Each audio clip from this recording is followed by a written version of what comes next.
राधे राधे। जय गुरुदेव। सभी संत महापुरुषों चरणों में कोटि कोटि। मेरी माँ एक कहानी सुनाती थी कि जब समय अच्छा हो तो सब कुछ अच्छा होता है, समय ख़राब हो तो कोई अच्छा करना भी चाहे तुम्हारे साथ तो भी अच्छा नहीं होगा। और वो कहानी थी शायद पूर्णिमा में का व्रत रखती थी, शरद पूर्णिमा का, शायद उसमें आती है कहानी। तो दो बहनों की कहानी थी। दो बहनों की शादी हुई, एक सोने के महल में गई और एक चांदी के महल में गई। विदाई हो रही थी, तब पिताजी ने बोला कि बेटा अगर ज़रूरत पड़े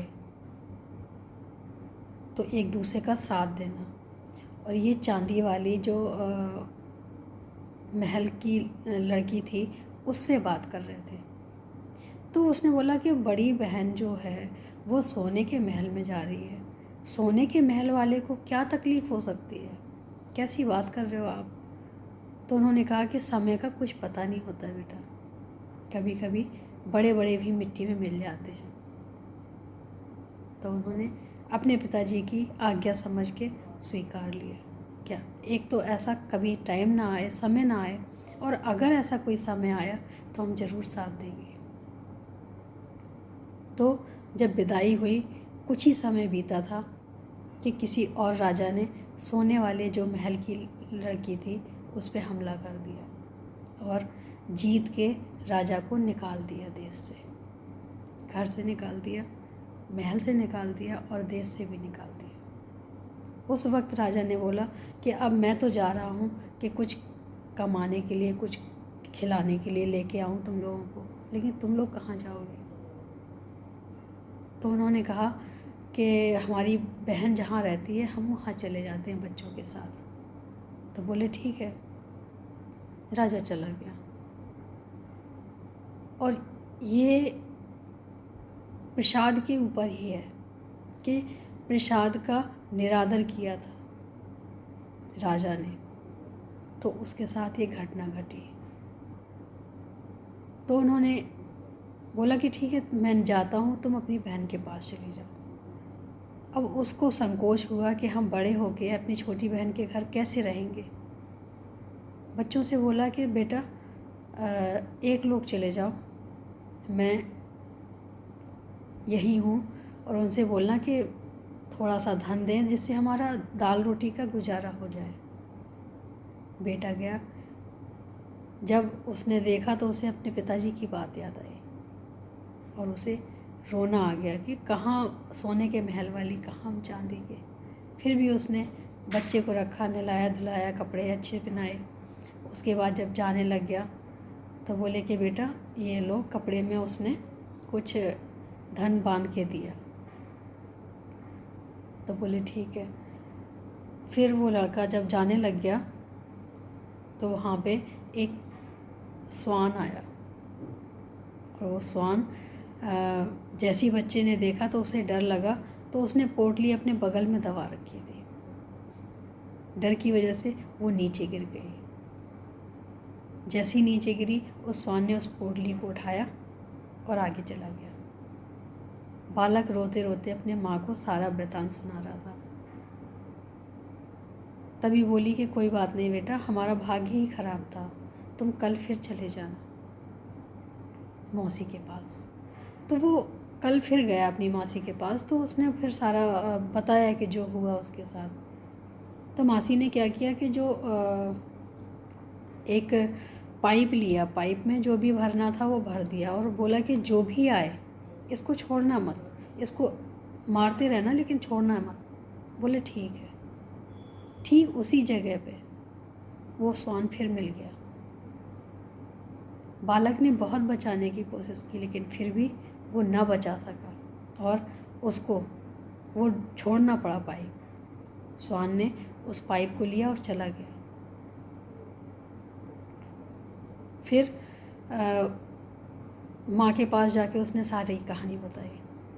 माँ ने सुना, उसे दुख हुआ कि हमारी बहन का कसूर नहीं, वो तो बराबर मदद करने की कोशिश कर रही है, लेकिन हमारी किस्मत का ही खोट है।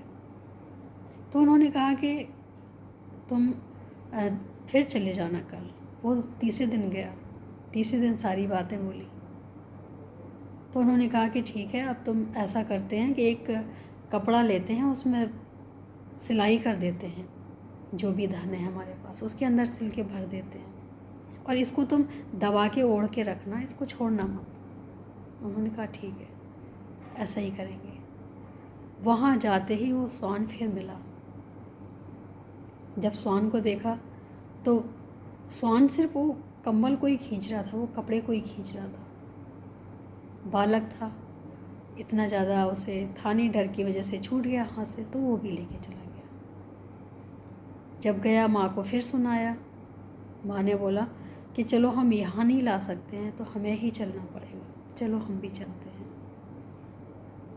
तो जब वो अपनी बहन के पास गई, सारी बात सुनाई, दोनों बहनें रोने लगी कि क्या से क्या वक्त आ गया। तो उन्होंने कहा कि कोई बात नहीं, जब तक जीजा जी नहीं आते हैं आप हमारे साथ रहो, यहीं रहो। तो दोनों रहने लग जाती हैं, दोनों मिल के काम करने लग जाती हैं। फिर एक दिन ऐसा हुआ कि शरद पूर्णिमा थी। तो शरद पूर्णिमा के दिन लड्डू का भोग लगाते हैं हम लोग। लड्डू होता है खोए का और बूरे का। हम भी व्रत रखते हैं, शरद पूर्णिमा का स्पेशल व्रत होता है। तो जब शरद पूर्णिमा आया तो उसे याद आया कि हमारे पिताजी रहा करते थे। तो उसने कहा कि हाँ, इसमें ये सिस्टम होता है कि जो लड्डू जिससे भी लोगे वो सखी बन जाता है, और फिर व्रत जब ही से आप चालू कर सकते हो, शुरू कर सकते हो, उससे पहले नहीं। तो बोली कि हमने पिताजी से लड्डू लिया था, इसलिए हम व्रत रखते हैं। तो बोली ठीक है, आज तुम व्रत रखो, हम भी लड्डू लेते हैं, हम भी व्रत किया करेंगे। तो फिर जैसे ही पूजा करके उन्होंने उस लड्डू को भगवान के आगे रख के अपनी बहन की गोद में रखा, वैसे ही बाहर से खबर आ गई कि राजा आ रहे हैं। और राजा जैसे ही आए तो बहुत खुश हुई और अपनी बहन को बोला कि देखा, आज ही हमने लड्डू लिया और आज ही हमें इतनी अच्छी खबर मिल गई। और दोबारा खबर आई कि जो उनका महल जब्त कर लिया गया था वो महल वापस मिल रहा है। तो खुशी का ठिकाना नहीं था। छोटी बहन ने वहाँ से अपनी बड़ी बहन की विदाई की। विदाई करने के बाद जब वो चलने लगी तो उसने आके देखा कि जो जगह पे वो स्वान लेके गया था, चाहे वो कंबल हो, चाहे वो पाइप हो, चाहे वो स्वर्ण की और मुद्राएं हों, सब कुछ वहीं पे था। और वो स्वान भी स्वान नहीं था, वो स्वयं भगवान थे। तो उन्होंने कहा कि तुमने प्रसाद का निरादर किया था, इसकी वजह से तुम्हें एक कष्ट भोगना पड़ा, और तुम्हारी पत्नी ने जैसे ही प्रसाद लिया वैसे ही हमने सब कुछ वैसे ही कर दिया। तो इसका सीधा सा अर्थ है कि जब समय अच्छा होता है, उस समय ख़राब था तो वो कोई हेल्प भी करना चाहे तो आपकी हेल्प नहीं कर सकता है। जब समय अच्छा हो तो कोई ना चाह के भी हमारी कहीं ना कहीं से हेल्प हो जाती है। या हमारा बुरा वक्त आता ही क्यों है जब हमारा समय अच्छा है, तो फिर तो समय आता ही नहीं है बुरा। तो कहने का सिर्फ यही मतलब हुआ था कि जीवन में समय अगर अच्छा है तो हमारे साथ सब अच्छा होता है। अगर जीवन में समय ख़राब है तो हमारी कोई भी मदद नहीं कर सकता है सिवाय भगवान के। भगवान ही हमारी मदद कर सकते हैं, लेकिन हमारा लक्ष्य अच्छा होना चाहिए, हमारी मांग अच्छी होनी चाहिए, किसी को दुख देने वाली ना हो, किसी को आंसू देने वाली ना हो, किसी का घर तोड़ने वाली ना हो। उम्मीद है अच्छा लगा होगा। आज के लिए इतना ही। राधे राधे, जय गुरु।